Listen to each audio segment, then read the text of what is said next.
Assalamualaikum warahmatullahi wabarakatuh. Kami dari kelompok 5 yang beranggotakan saya Hasita Mara, kemudian ada Nanda Resti, Dina Ajeng Septianingrum, Putri Pramusanti, dan Melati akan menjelaskan mengenai sistem pengendalian manajemen sektor publik. Di sini saya akan menjelaskan mengenai pengertian manajemen strategi. Manajemen strategi memiliki arti penting dalam perkembangan sebuah perusahaan. Tidak hanya sebuah perencanaan atau planning saja, manajemen strategi mencakup bagian-bagian yang lebih dalam dan juga luas. Sebuah perusahaan terdiri dari banyak bagian dan struktur masing-masing. Setiap perusahaan juga memiliki tujuan yang berbeda-beda. Guna mewujudkan tujuannya, maka perusahaan perlu mengambil keputusan, dan keputusan itu akan menentukan apakah perusahaan akan sukses atau maju.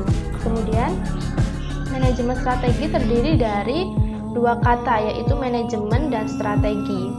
Seperti yang kita ketahui bahwa manajemen adalah sebuah seni dan ilmu dalam merencanakan, mengorganisasi, melaksanakan, dan melakukan kontrol terhadap sumber daya perusahaan untuk mencapai tujuan perusahaan ataupun organisasi.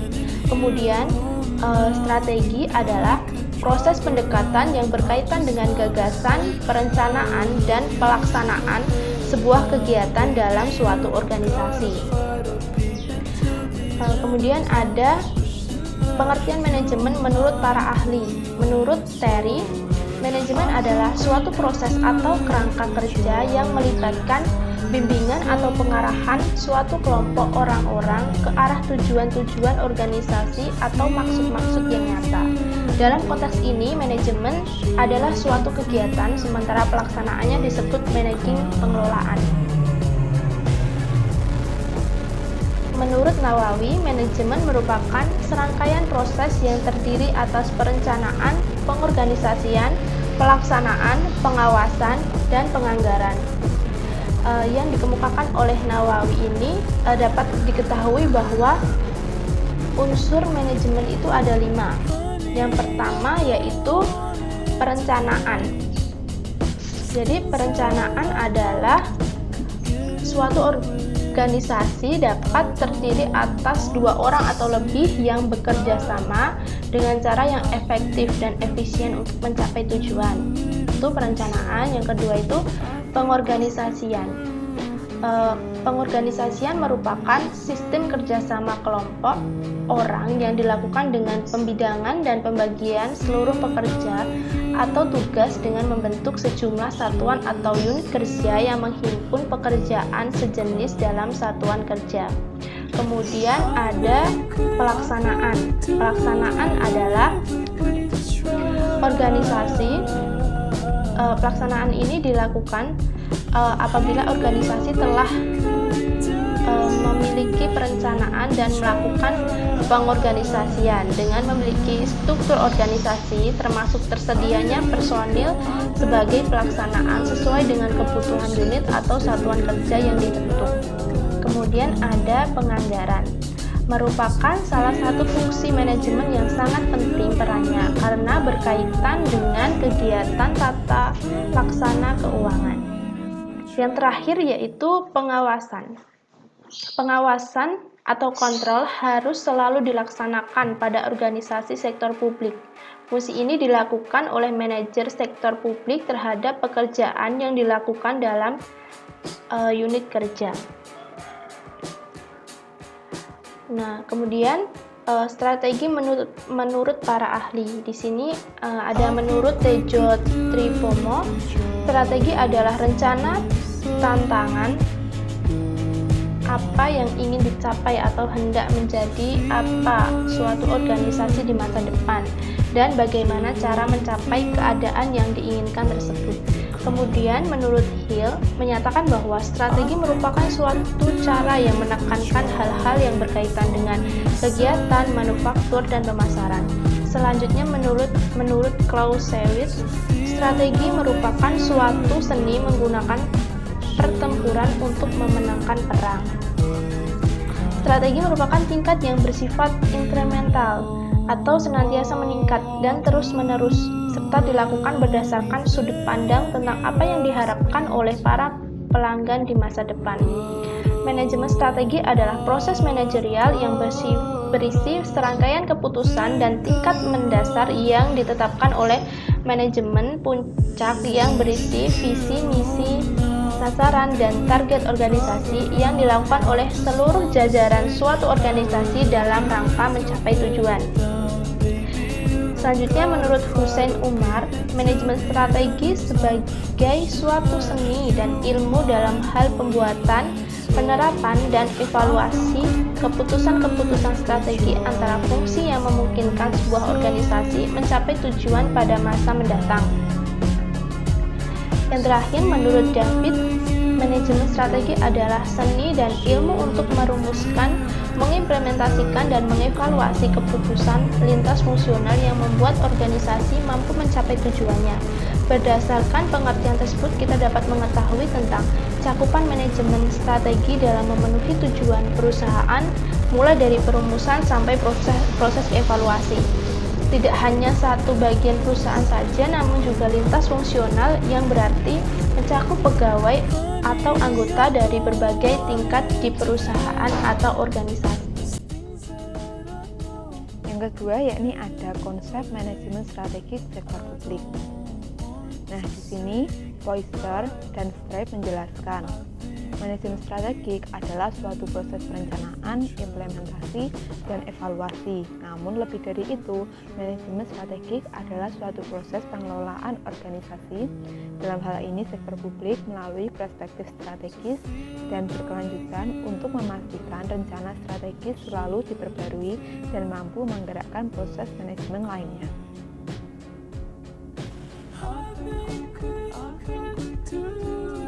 Menurut Untoro 2010, lingkungan organisasi sektor publik dipengaruhi oleh 3 faktor. Faktor yang pertama yaitu ada pasar. Faktor pasar di sini berkaitan dengan faktor pendanaan. Pasar pada organisasi sektor privat ditentukan oleh organisasi yang bersangkutan dengan mendasarkan pada perilaku pembelian konsumen. Sedangkan pasar pada organisasi sektor publik ditentukan oleh oversight body, yaitu dalam hal ini ada masyarakat, DPR maupun DPRD. Nah, konsumennya atau kliennya digunakan untuk mendapatkan bantuan keuangan. Faktor yang kedua ada kendala yang dihadapi. Nah, tingginya tekanan dan pengaruh politik karena ketergantungan yang tinggi pada oversight body ini menyebabkan organisasi sektor publik menghadapi banyak sekali kendala, sehingga otonomi dan fleksibilitas terbatasi karena harus mendapatkan persetujuan dahulu dari oversight body. Lalu yang ketiga ada pengaruh politik. Tingginya pengaruh politik menyebabkan fleksibilitas dan otonomi terbatasi. Agar kontinuitas organisasi dapat berjalan, maka manajemen organisasi perlu menyiapkan skenario pengelolaan organisasi yang lebih fleksibel.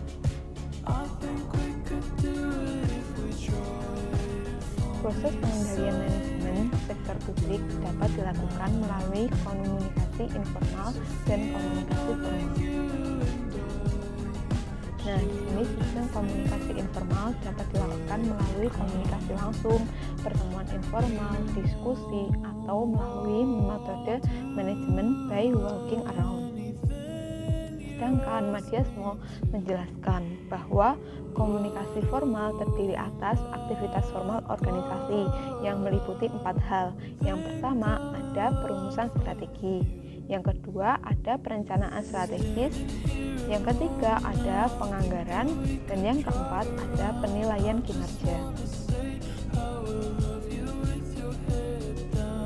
Ring dan Perry memberikan konteks pada manajemen strategis sektor pemerintah sebagai berikut. Yang pertama ada policy ambiguity, yaitu struktur organisasi sektor publik yang kompleks menyebabkan ketidakjelasan arah strategi. Lalu yang kedua ada the openness of government, yaitu media memiliki peranan dalam mengekspos pengambilan keputusan dan menerapkannya di dalam pemerintahan.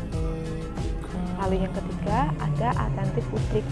Pemerintah dipengaruhi oleh banyak kelompok kepentingan yang mempunyai agenda tertentu. Yang keempat ada the time problem. bersifat jabatan dan peraturan yang memberikan batasan waktu menjadi perhatian dalam manajemen strategis. Lalu yang kelima, ada shaky coalition.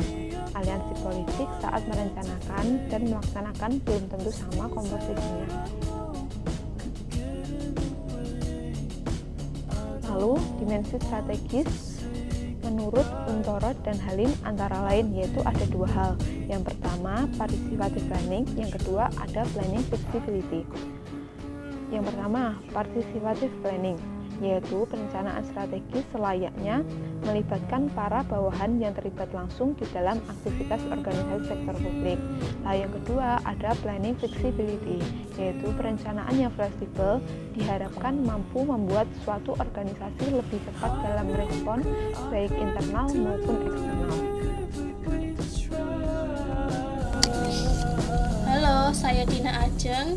Di sini saya akan menjelaskan tentang implementasi strategi pada sektor publik. Yang pertama, definisinya dulu ya teman-teman.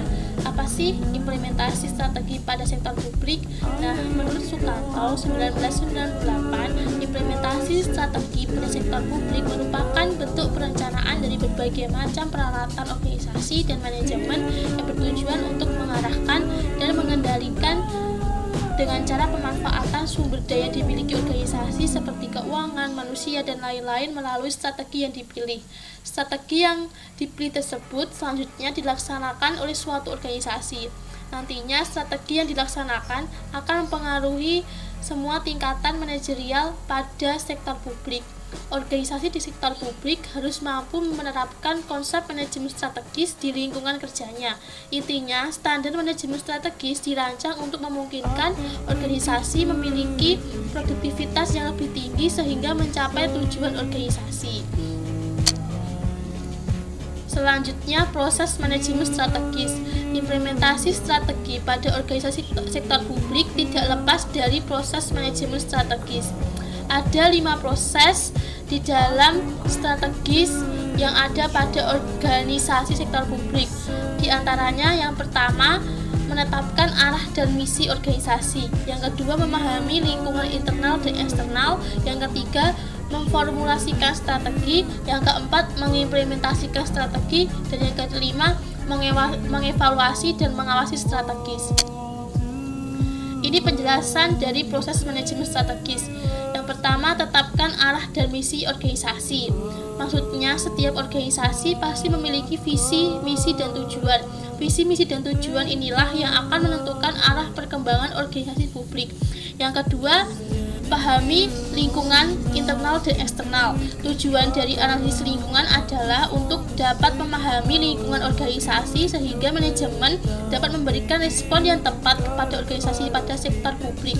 Yang ketiga, memformulasikan strategi, yaitu dengan cara mengembangkan strategi dengan melibatkan pembentukan serangkaian tindakan yang tepat untuk mencapai tujuan organisasi. Yang keempat, mengimplementasikan strategis.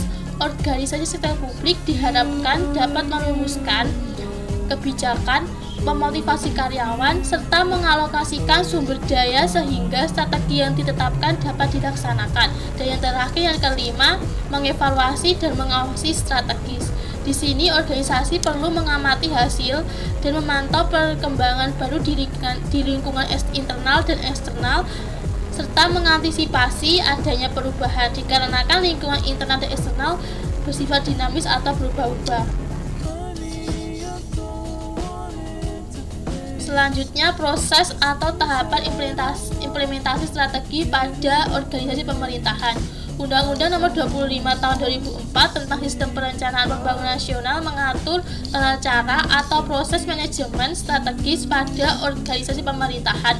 Tahapan perencanaan pembangunan nasional meliputi: yang pertama ada tahap penyusunan rencana, kedua tahap penetapan rencana, ketiga tahap pelaksanaan rencana, dan yang keempat tahap evaluasi. Ini penjelasan dari tahapan implementasi tersebut. Yang pertama, tahap penyusunan rencana. Pada tahap penyusunan rencana, organisasi sektor publik adalah pemerintah, yaitu menetapkan dengan cara arah dan misi organisasi, serta mengembangkan analisis SWOT, kekuatan, kelemahan, peluang, dan ancaman untuk memahami lingkungan internal dan eksternal. Yang kedua, tahap penetapan rencana. Pada tahap penetapan rencana, pada tahap ini dokumen perencanaan seperti rencana pembangunan SPJ jangka pendek, rencana pembangunan jangka menengah, dan rencana kerja pemerintah itu ditetapkan dan dikaitkan dengan biaya. Kemudian seluruh biaya diringkas dalam bentuk anggaran biaya, anggaran pendapatan, serta anggaran investasi atau modal untuk melaksanakan program-program yang akan diterapkan.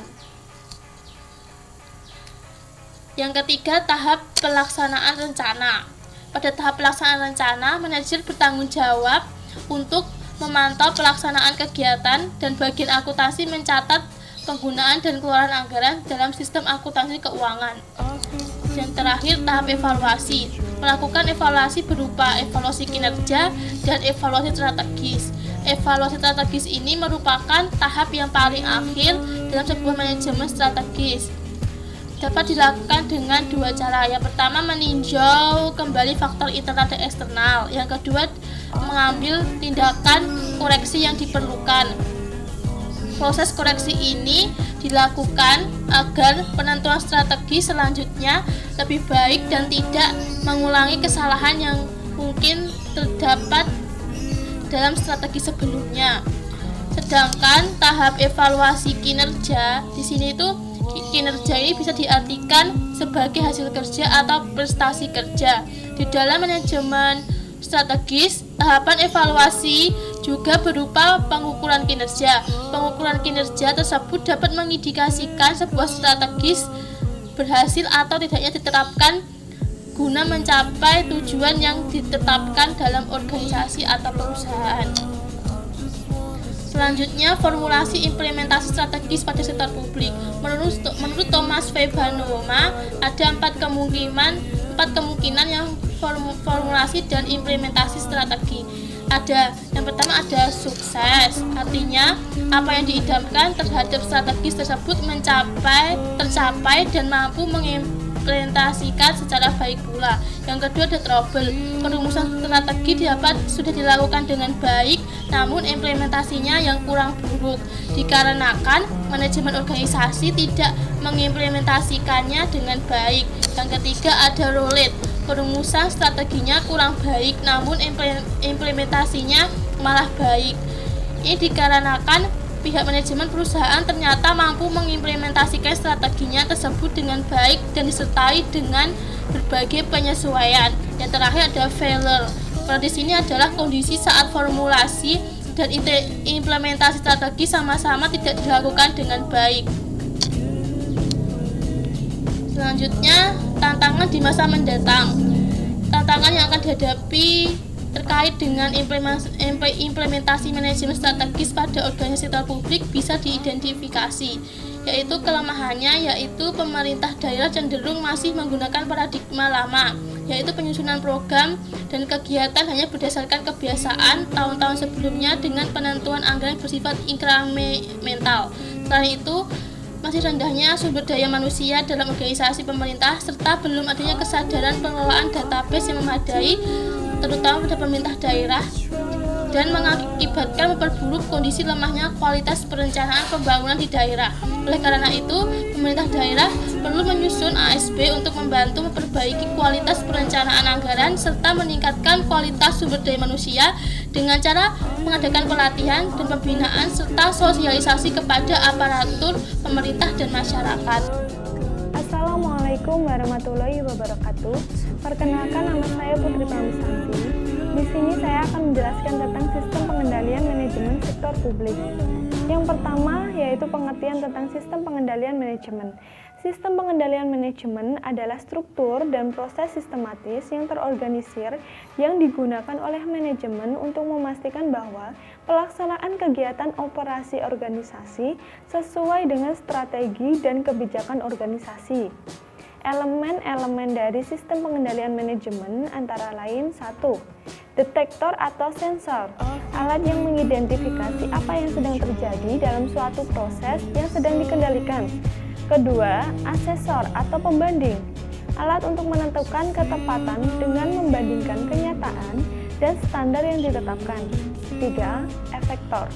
Alat yang digunakan untuk mengubah sesuatu yang diperoleh dari asesor. 4. Jaringan komunikasi. Alat yang mengirim informasi antara detektor dan asesor dan efektor. Oke, selanjutnya sistem pengendalian manajemen sektor publik. Sistem pengendalian manajemen sektor publik berfokus pada bagaimana melaksanakan strategi organisasi secara efektif dan efisien sehingga tujuan dapat dicapai. Sistem pengendalian manajemen didukung dengan perangkat lain berupa struktur organisasi, manajemen sumber daya manusia, dan lingkungan yang mendukung. Selanjutnya adalah proses pengendalian manajemen sektor publik. Di sini terdapat 2 referensi.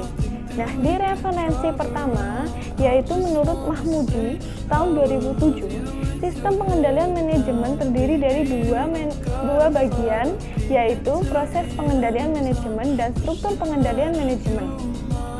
Proses pengendalian manajemen merupakan tahap-tahap yang dilalui untuk mencapai tujuan diantaranya: 1. Perumusan strategi. 2. Perencanaan strategi. 3. Pembuatan program. 4. Penganggaran. 5. Implementasi. 6. Pelaporan kinerja. 7. Evaluasi kinerja. 8. Umpan balik. Sedangkan struktur pengendalian manajemen merupakan jaringan yang dimiliki organisasi untuk sarana melaksanakan proses pengendalian manajemen. Elemen struktur pengendalian manajemen adalah 1. Pusat pertanggungjawaban. 2. Kompensasi. 3. Jejaring informasi.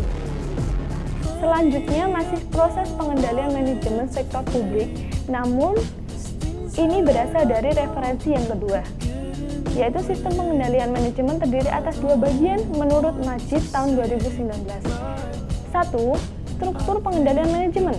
Dalam struktur pengendalian manajemen terdiri dari 3 komponen, yaitu struktur organisasi, jejaring informasi, dan sistem kompensasi. Struktur pengendalian diperlukan untuk menjamin agar proses pengendalian manajemen dapat berjalan dengan efisien dan efektif. 2. Proses pengendalian manajemen. Proses pengendalian manajemen merupakan tahap-tahap yang harus dilalui untuk mewujudkan tujuan organisasi yang hendak dicapai. Proses pengendalian manajemen terdiri dari beberapa tahap sebagai berikut. 1. Perumusan strategi. 2. Perencanaan strategi. 3. Pembuatan program. 4. Penganggaran. 5. Implementasi. 6. Pelaporan kinerja. 7. Evaluasi kinerja. 8. Umpan balik atau feedback. Jadi proses pengendalian manajemen menurut Majid ini sama dengan proses pengendalian yang sebelumnya di referensi pertama tadi. Tahap dalam proses tersebut merupakan siklus yang mengalir secara berurutan yang kemudian kembali pada tahap awal. Pentingnya pengendalian manajemen. Manajemen yang baik membutuhkan pengendalian yang efektif. Tidak mungkin organisasi ada tanpa pengendalian. Salah satu bentuk pengendalian adalah pada pengukuran dan pengawasan kinerja untuk mencapai tujuan organisasi. Selanjutnya yaitu daftar pustaka yang saya gunakan. Di referensi pertama yaitu menggunakan buku akuntansi sektor publik yang ditulis oleh Ibu Anim Rahmayati. Yang kedua, buku akuntansi sektor publik yang ditulis oleh Majid. Sekian presentasi dari saya. Terima kasih. Yang selanjutnya adalah konsep pusat pertanggungjawaban di organisasi sektor publik. Pusat pertanggungjawaban merupakan wujud dari model pengambilan keputusan secara desentralisasi. Organisasi yang dibagi ke dalam pusat-pusat pertanggungjawaban akan mempengaruhi sistem akuntansi yang diterapkan. Sistem akuntansi pertanggungjawaban adalah sistem yang mengukur berbagai hasil yang dicapai setiap pusat pertanggungjawaban menurut informasi yang dibutuhkan para manajer untuk mengoperasikan pusat pertanggungjawaban mereka. Secara garis besar, pusat pertanggungjawaban pada organisasi sektor publik dibedakan menjadi 4. Yang pertama, pusat biaya atau expense center, yaitu pusat pertanggungjawaban yang prestasi manajernya dinilai berdasarkan biaya yang telah dikeluarkan, bukan dari nilai output yang dihasilkan. Yang kedua, pusat pendapatan atau revenue center, yaitu pusat pertanggungjawaban yang prestasi manajernya dinilai berdasarkan pendapatan yang dihasilkan. Yang ketiga, pusat laba atau profit center, yaitu pusat pertanggungjawaban yang membandingkan input atau expense dengan revenue dalam satuan moneter. Dan yang terakhir adalah pusat investasi atau investment center, yaitu pusat pertanggungjawaban yang prestasi manajernya dinilai berdasarkan laba yang dihasilkan, dikaitkan dengan investasi yang ditanamkan pada pusat pertanggungjawaban yang dipimpinnya. Pusat pertanggungjawaban dapat berfungsi sebagai jembatan untuk dilakukannya bottom-up budgeting atau participative budgeting, karena pusat pertanggungjawaban mengemban fungsi sebagai budget holder, maka proses penyiapan dan pengendalian anggaran harus menjadi fokus perhatian manajer pusat pertanggungjawaban. Keberadaan Departemen Anggaran dan Komite Anggaran pada pusat pertanggungjawaban sangat perlu untuk membantu terciptanya anggaran yang efektif. Pusat pertanggungjawaban merupakan alat yang sangat vital untuk pelaksanaan dan pengendalian anggaran. Selain itu, pusat pertanggungjawaban merupakan basis pengukuran kinerja, yaitu pembanding antara apa yang telah dicapai oleh unit organisasi dengan anggaran yang telah ditetapkan. Selanjutnya yaitu kasus sistem pengendalian manajemen sektor publik. Di sini ada kasus mengenai PLN. Seringnya pemadaman listrik yang dilakukan perusahaan listrik atau PLN membuat geram di jumlah masyarakat. Bila dikaji secara ekonomi, apa yang telah dilakukan PLN tersebut sedikit demi sedikit telah menyebabkan kerugian banyak pihak, terutama sektor usaha. Menurut pakar ekonom Deryarnov, jika PLN terus melakukan pemadaman bergilir, maka pertumbuhan ekonomi kita pun akan terhambat. Untuk mengubah kebiasaan buruk itu diperlukan reformasi di tubuh PLN. Kunci utama untuk reformasi itu berada pada pemerintah pusat. Dia juga mengatakan pemerintah harus berani mereformasi PLN. Pemerintah juga mesti bertindak tegas untuk menegur PLN. Kalau bisa didatangkan BPK atau KPK untuk mengaudit apakah benar penyaluran dana di PLN tersebut. Karena setiap kali ada pemadaman, alasannya adalah mesin yang rusak atau daya tidak cukup karena besarnya beban pemakaian. Nah, seperti yang sudah kita ketahui, jika masyarakat terlambat membayar, maka pihak PLN akan memberikan sanksi kepada masyarakat tersebut dengan memutus aliran listrik untuk sementara waktu. Namun jika PLN yang melakukan pemadaman, baik secara bergilir maupun mendadak, pihak PLN tidak bertanggung jawab baik secara moral maupun material kepada masyarakat yang dirugikan. Sudah seharusnya PLN membenahi diri agar dapat memberikan pelayanan yang terbaik kepada masyarakat. Solusi yang diperlukan menghadapi situasi ini adalah perlunya perbaikan pada sistem pengendalian internal PLN. Perlunya dilakukan pengawasan dan perawatan atau pemeliharaan yang berkala akan gardu-gardu listrik serta sistem dan pengoperasian yang dimiliki PLN. Selain itu juga diperlukan realisasi pembangkit listrik lainnya seperti yang saat ini sedang direncanakan oleh pemerintah, otonom bagi daerah untuk mengatur dan mengelola PLN yang berada di daerahnya, sehingga pemerintah daerah memiliki kewenangan untuk mengatur kinerja PLN dengan cara memberikan kepercayaan dan modal ke pemerintah daerah. Pengawasan terhadap penggunaan dana yang diberikan oleh pemerintah juga perlu dilakukan sehingga penyelewengan akan dana tersebut dapat dicegah. Selain itu juga perlu dilakukan audit secara berkala oleh BPK atau KPK sehingga kecurangan-kecurangan serta masalah-masalah dapat diminimalisir.